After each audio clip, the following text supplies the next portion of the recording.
Selamat pagi Ibu Bapak yang terkasih di dalam Tuhan Yesus.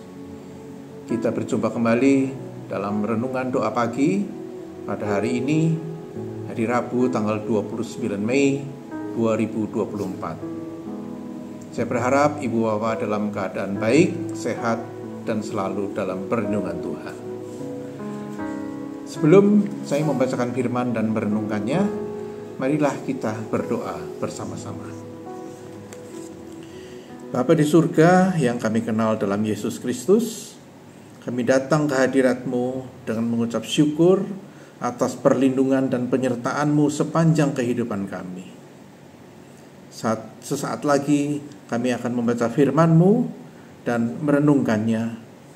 Untuk itu kami mohon Roh Kudus-Mu menolong kami agar semua kami dapat memahaminya dengan baik, dan hanya dalam nama Tuhan Yesus kami berdoa. Amin. Firman Tuhan yang akan menjadi dasar dari renungan hari ini akan diambil dari kitab 1 Samuel 21 ayat 10 sampai dengan 15. 1 Samuel pasal 21 ayat 10 sampai dengan 15. Saya akan bacakan untuk kita semua. Pada hari itu juga, Daud melarikan diri dari hadapan Saul. Lalu ia sampai ke Gad, kepada Akis raja kota itu. Hamba-hamba Akis berkata kepada tuannya, "Bukankah ini Daud, raja negeri itu? Bukankah tentang dia orang bernyanyi berbalas-balasan sambil menari-nari?" Katanya, "Saul mengalahkan beribu-ribu musuh, tetapi Daud berpuluh-puluh ribu." Kata-kata itu merisaukan hati Daud, dan dia menjadi takut sekali kepada Akis, raja Gad. Sebab itu ia mengubah perilakunya di depan mata mereka dan berpura-pura gila di hadapan mereka. Ia menggores-gores pintu gerbang dan membiarkan air liurnya meleleh ke janggutnya. Kata Akis kepada hamba-hambanya, "Tidakkah kamu lihat bahwa orang ini gila? Mengapa kamu membawa dia kepadaku? Apakah aku kekurangan orang gila sehingga kamu membawa orang ini untuk memperlihatkan kegilaannya kepadaku? Patutkah orang ini masuk ke rumahku?" Demikian ayat yang menjadi dasar renungan kita pada pagi ini dari 1 Samuel yang telah sama-sama kita baca. Ibu bapak yang Tuhan kasihi, saya mengambil tema renungan pagi ini dengan satu kata, yaitu takut. Rasa takut adalah hal yang hampir semua orang pernah mengalaminya.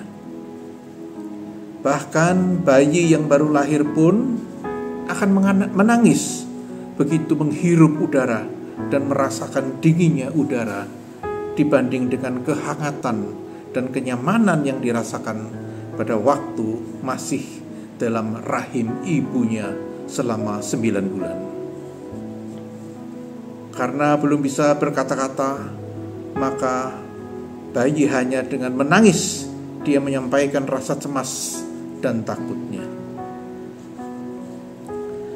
Pada manusia, pada segala lapisan usia, apakah masa kanak-kanak, remaja, pemuda, dewasa, bahkan lansia, masing-masing punya rasa takut dengan segala bentuk penyebabnya. Kita ingat sekarang masih di bulan Mei, nuansa bulan Mei 26 tahun yang lalu, kita mengalami huru-hara dan kerusuhan di hampir seluruh penjuru kota Jakarta dan kota-kota lain. Rasa takut dan khawatir akan situasi chaos yang terjadi melanda semua orang yang mengalaminya. Ada 1001 penyebab ketakutan bisa dialami oleh siapa saja.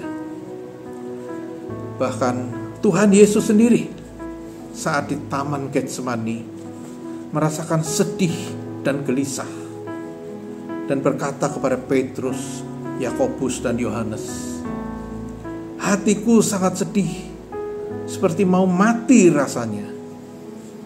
Tinggallah di sini dan berjaga-jagalah dengan aku." Bapak Ibu, sungguh ini suatu ungkapan perasaan sedih dan takut dari Yesus sendiri. Namun ketika Yesus kemudian berdoa, "Ya Bapakku, jikalau sekiranya mungkin, biarlah cawan ini berlalu dari hadapanku. Tetapi janganlah seperti yang ku kehendaki, melainkan seperti yang Engkau kehendaki." Matius pasal 26 ayat 38 dan 39. Luar biasa. Doa Yesus ini menunjukkan keilahian Yesus maupun kedagingan Yesus.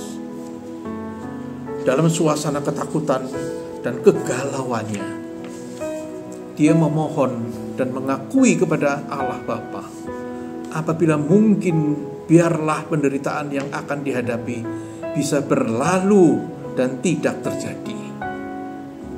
Namun Yesus menunjukkan ketaatannya kepada Bapa. Bukan kehendakku yang terjadi, tapi kehendakmu-lah yang terjadi.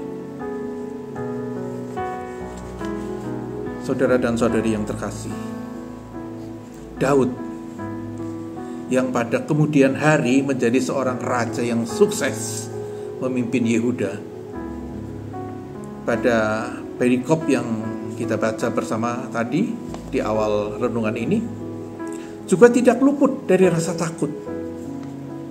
Takut karena dikejar-kejar Saul. Pelariannya membawanya ke Gad, tempat para musuhnya tinggal.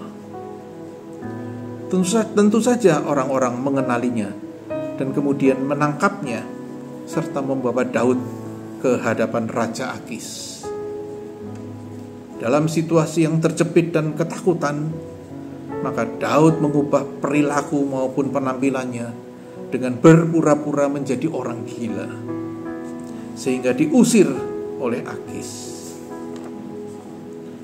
Pada titik nadir dalam hidupnya, Daud menyadari akan kasih Allah yang lembut dan setia. "Waktu aku merasa takut, aku percaya kepadamu. Sengsaraku telah kau catat. Taruhlah air mataku ke dalam kirbatmu." Mazmur 56 ayat 4 dan 9. Ibu bapak yang terkasih, sebagai manusia kita mungkin akan khawatir pada perubahan-perubahan yang terjadi. Kemajuan pesat teknologi sering membuat kita menjadi gagap dan canggung. Tidak tahu apa yang akan diperbuat. Kita tidak ingin ditinggalkan orang-orang terkasih, dan kita tidak siap menghadapi masa-masa yang sulit. Namun sebagai umat yang percaya akan kasih dan penyertaan Tuhan, maka kita akan melihat dan merasakan pemeliharaannya yang tak pernah berhenti mengalir dalam kehidupan kita. Meskipun segala sesuatu berubah, yakinlah Tuhan akan selalu menopang dengan hikmat dan anugerahnya untuk dapat menghadapi segala gegap gempita perubahan di dunia ini. Ya betul, dunia boleh berubah, tapi kasih Tuhan tetap sama. Kasih yang tak pernah berkurang sedikit pun, melainkan akan bertambah dari waktu ke waktu. Jangan takut, Tuhan beserta kita. Immanuel. Mengakhiri renungan kali ini, saya ingin mengutip syair dari lagu pujian pelengkap Kidung Jemaat PKJ 241.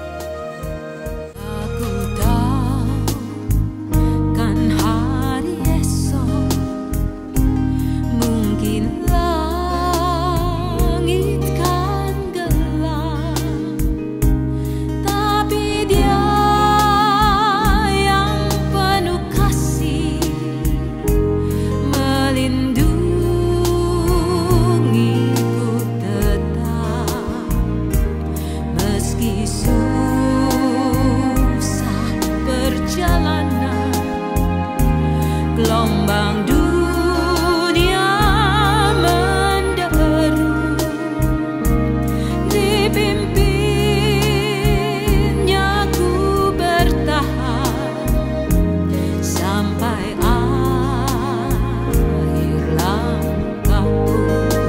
Oh, banyak hal tak ku fahami dalam masa menjelang, tapi terang bagiku ini tangan Tuhan yang pegang.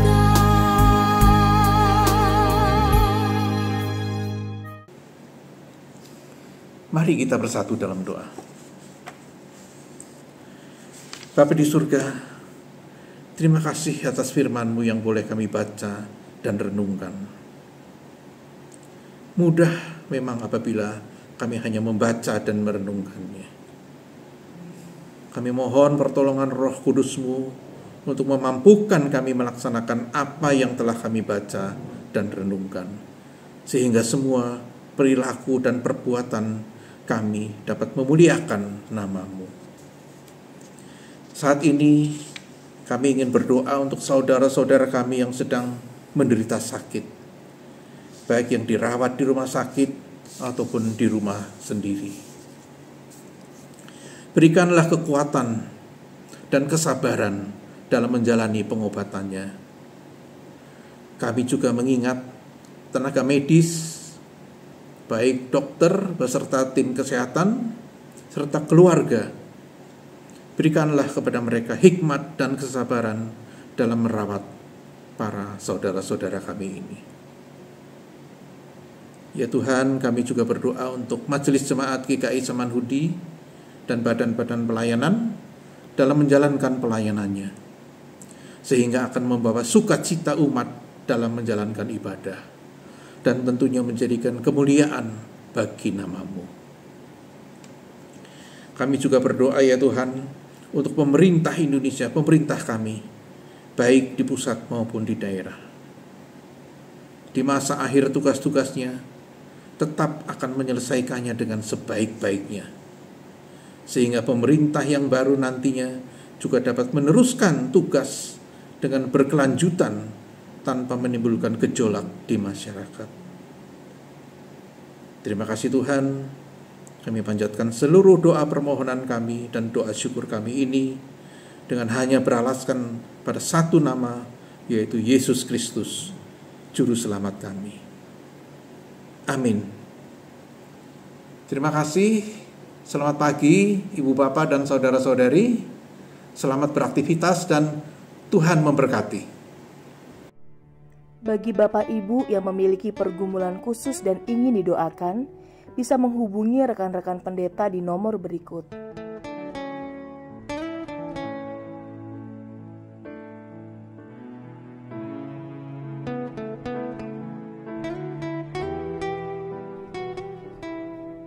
Tuhan Yesus memberkati.